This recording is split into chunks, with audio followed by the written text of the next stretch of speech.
J'ai travaillé comme, éducatrice, spécialisée pendant les 12-13 dernières années. Que sur mon dernier emploi, sur lequel je suis restée pendant 3 ans, les migraines se sont aggravées. Alors, je me suis retrouvée à, souffrir énormément au travail.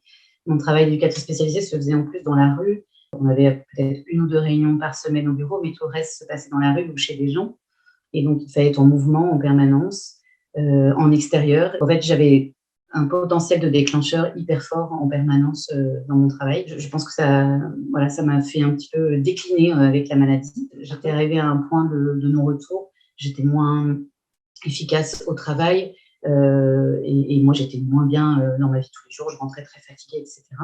Donc en fait, j'ai enfin pris un rendez-vous avec un neurologue à l'hôpital de ma ville.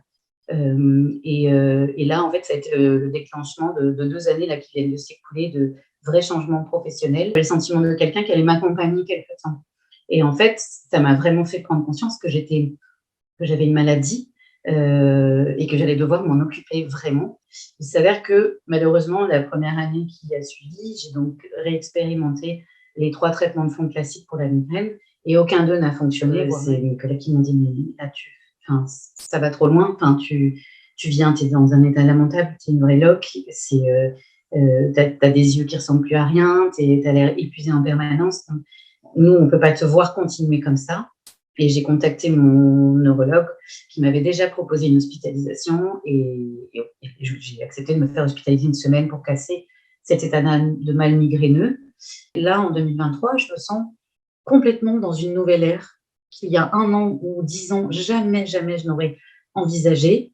C'est l'ère de j'aménage ma vie professionnelle pour moi, un rythme qui va me permettre de respecter l'état dans lequel je suis quand je suis malade et l'état dans lequel je suis quand je ne suis pas malade.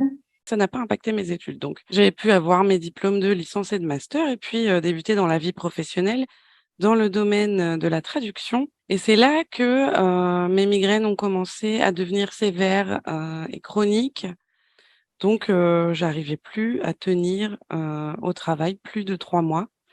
Il me fallait après forcément une hospitalisation ou, 2 semaines, d'arrêt de travail et j'en suis arrivée à un moment où je me suis demandé si en fait je pouvais travailler, si les migraines, pouvaient me laisser travailler. Finalement, l'entreprise, dans laquelle je suis aujourd'hui et depuis un peu plus d'1 an m'a contactée.